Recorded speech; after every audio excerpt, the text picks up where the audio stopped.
Hello, everyone, and welcome to the Your Mark on the World show. I'm your host, Devin Thorpe, and our guest today is Kjaer Riechert, and she is the co-founder and Grand Poobah, the leader of the Ready School of Digital Integration in Germany. Anne is Danish, but is working in Germany. And anyway, we're thrilled to have her today on the show. Anne, welcome.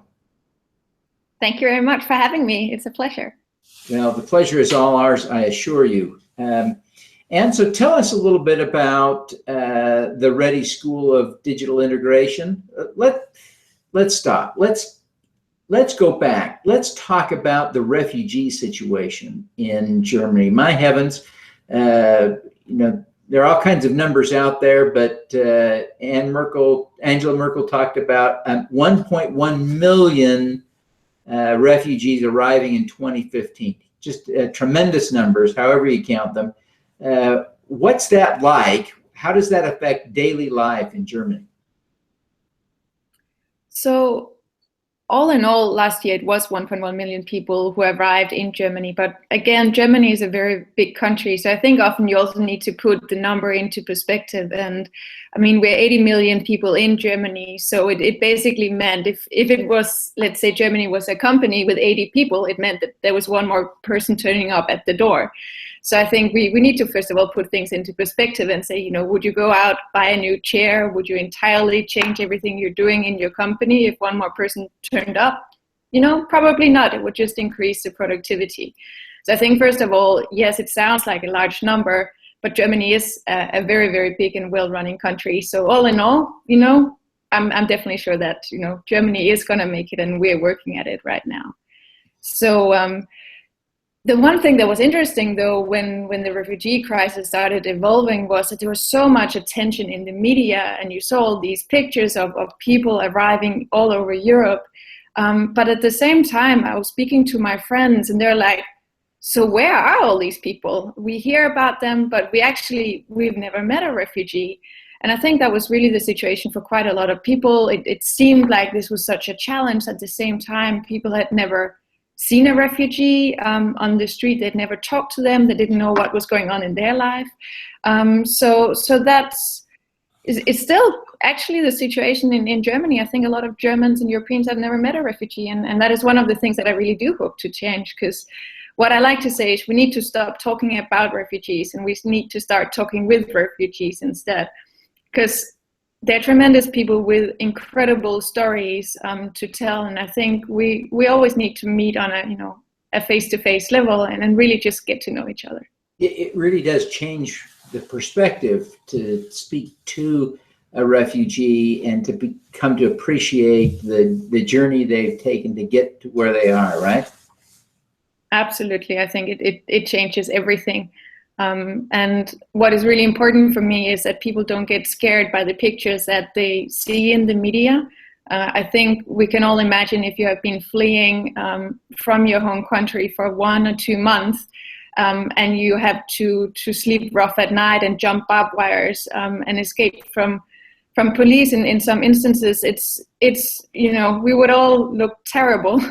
And these are unfortunately the pictures that are put in the media, and I think largely they are completely undignified, and it doesn't speak to the talent and the tremendous resources that these people have. And that's what I really encourage people, is to look beyond the media and see the real people behind, because they're people with so much courage and a hope. They're pioneers coming and seeking a better life for themselves and wanting to contribute, and I want other people to see that. Yeah. I look terrible on camera every day, and I can't imagine being caught. I can't imagine being caught and how it would feel to be caught on camera and be on national news or international news after camping out for 3 weeks and walking 1,000 miles across Eastern Europe. So you make a great point. Now, you've created a school, the Ready School of Digital Integration. What is that, and how does it serve the needs of German companies and the refugees there? So the way that Radio School started was last year, more or less actually a year ago, when I was invited to one of the refugee homes in northern Berlin. And I met a programmer called Mohammed, who had been in Germany at that point for 2 years. And he had studied computer science back home in Baghdad. And he was telling me how since he arrived in Germany, he hadn't been able to continue programming simply because he was lacking a laptop. And I thought this was absolutely the most ridiculous thing that I had heard, because I know in Germany there's currently 43,000 available jobs in the IT industry. I know the startup industry in Berlin is absolutely desperate for international talent. And here I was having a fantastic chat to a young man who was motivated. He spoke very good English. He was learning German. And the only thing that was standing in the way of him really contributing, getting new friends, was a laptop. So the same night I was talking to one of my other friends here in Berlin who's running a startup. And he was saying, you know, what can we do? How can we really create proper help here that has an impact on other people's lives? And that's where we came up with the idea, what if we were to start a digital or a tech school supporting refugees to integrate into the German job market? Because we really could see that this could create a win-win situation where it would be great for German companies who could get access to talent. At the same time, it could really make a difference in the lives of the people who just arrived in Germany. And again, overall, I think it would be a great win for Europe to make sure that integration was happening smoothly. So that's 1 year ago. We then had to set up the organization, got officially registered in February in Germany as a social enterprise. So we are an entirely non-profit organization. And we took on the first 42 students in February and graduated the first group of 35 students in June. So it's been an incredible busy year. And currently we are running 10 parallel courses just for the summer before we start with the long-term courses again in October. So we keep going at it. That's great. Now, I really appreciate the way that this started so organically, but give us a sense now. You said you've launched, I think, 10 courses. Tell us about the number of students. Tell us about the companies that are involved. Tell us about the courses you're teaching. So in the first group of students, we are teaching a programming language called Ruby on Rails, which is a really easy way to build website and get to know what programming is about. But we quite soon also realized that, you know, one programming language is not gonna do the trick. And we could help a lot more people if, rather than just being a coding school, we would actually be a school of digital integration with a focus on the digital part. So right now we are also running courses, for instance, in entrepreneurship. So if you're thinking about starting your own digital business, you get help to write a business plan, to create a pitch that you can present to investors. And one of our student projects is doing incredibly well right now, called Bureaucracy, which is an app to help newcomers in Germany navigate the German bureaucracy system. So that's one. We have business intelligence classes. We have other courses that is called Think Like a Programmer. So really trying to understand what is programming all about, getting to know Python, which is another programming language. So we're trying to go as broad as we can. We also have started doing courses in robotics for children, which I personally am really excited about because it was actually taught by 2 of our students. And I think overall it's really a community and a platform that we're building where there's this spirit that we're all in it together. So one day you might be a student, the next you're the teacher to somebody else, and paying it forward. And that's certainly the spirit that I want to create with Ready. Well, where do you see the program going from here? It seems like there's a lot more room, a lot more opportunity for you to grow the program. Absolutely. We have had this strategy of so-called nail it before you scale it. because for me it was really important that we make sure that we have an impact, because you can have a lot of wonderful ideas, but you need to make sure that the solution that you're providing is actually something that is wanted by the people receiving the support and the help. So the way that we have been running the organization was to really stay small in Berlin for the first year. Then our ambition is to start in 3 other cities in Germany in 2017.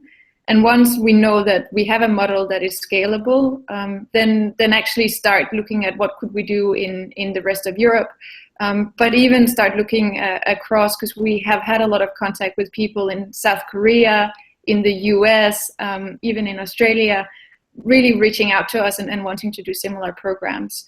So for me, it's if we could create a global platform where people can get together and share experiences and truly make a difference. I think that's where I would love to see the project. But again, it's step by step, and it really depends on having the right partners involved, which of course is the refugee community themselves, the NGOs that are working with the refugees, but also the private industry. So here in Germany, we're working with Glöckner, which is a steel company, Mercedes-Benz, and we also had Facebook come and visit us. Mark and Priscilla came here, so that was of course incredible, and they're supporting us as well. So we see it as a big ecosystem, bringing big partners and local partners together.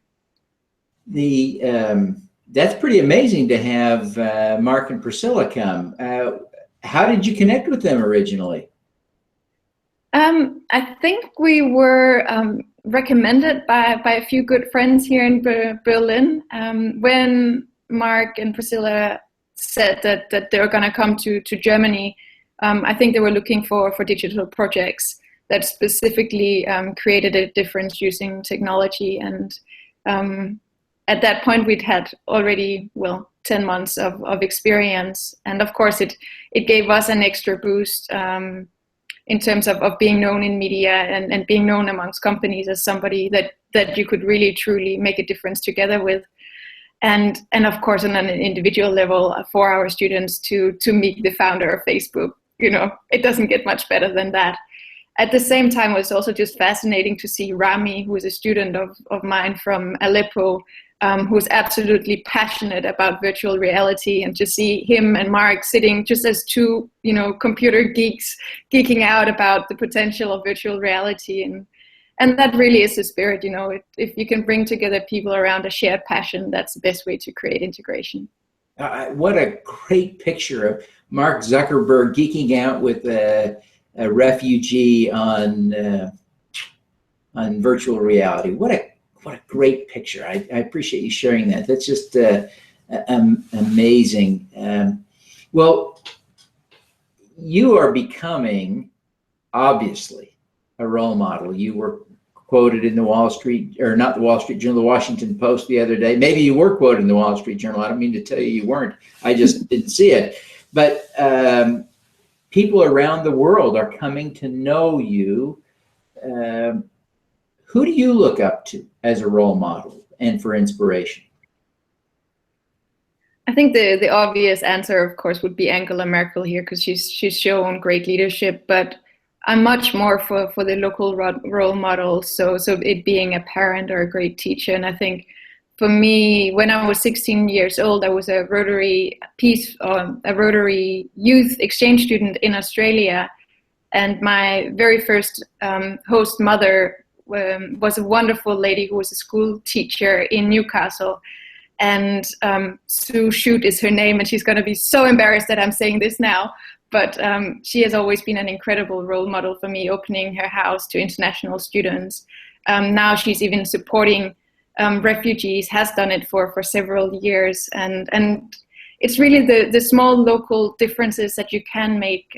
She's the host mother of 2 Rohingya families right now, and I know that they can't really communicate very well in English together, but instead they're doing gardening together and they're cooking, and it just shows that there's great care, and no matter where you come from, you can find this sort of mutual ground of humanity, and that to me it's much more inspiring, and I think it also makes it a lot more real, and it's something that everyone can follow. So yeah. That's great. Now, I understand why refugees need help. And I understand what good, noble people they are.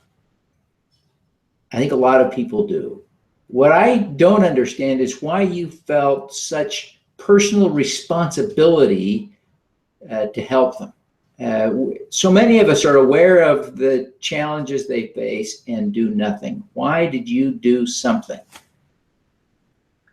So as my name suggests, I actually have a German ancestry. My great-grandfather was German, and he was a very active pacifist and socialist, speaking out for global peace in the 1920s and 30s in Germany, at a time when Hitler was coming to power. And this was, of course, not something that was very much appreciated by the Nazis. So my family actually had to escape from Denmark in 1933 and leave everything behind. And they left for Denmark and became refugees, essentially. They're living underground.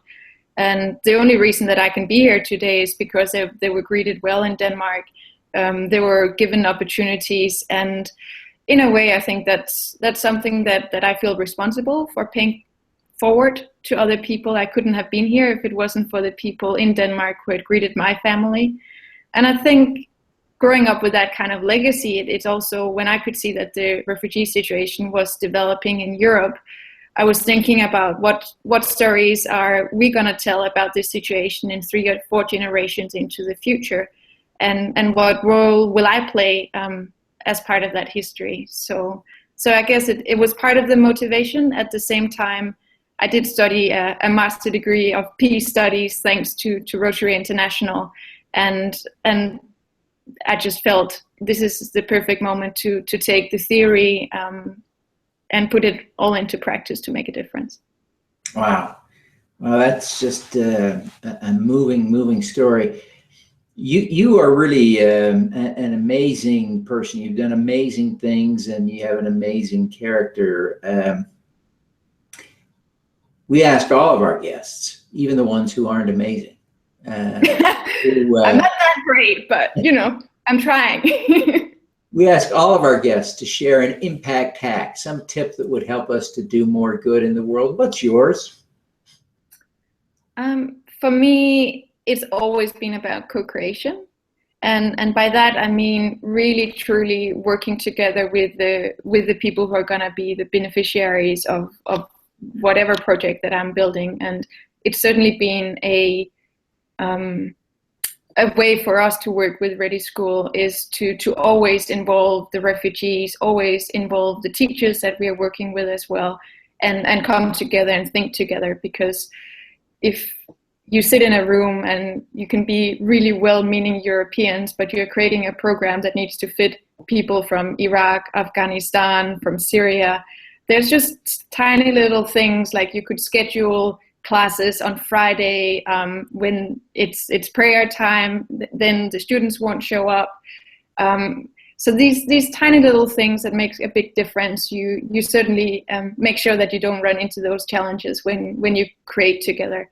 And I think it's, again, we're a school for integration, and integration for me really is working together closely, learning together, getting smarter together.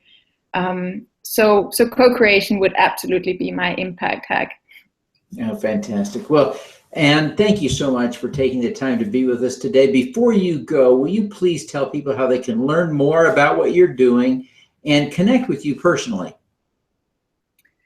So the best way would be either to find me on Facebook. It's probably where I'm the most responsive, or to connect with me on Twitter. I think my Twitter handle is also under my name, so @Riechert.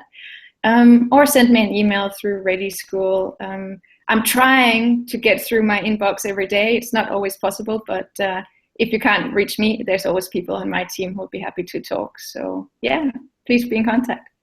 Fantastic. Well, Anne, we wish you every success in the great and important work you're doing there in Germany, and can't wait to learn more.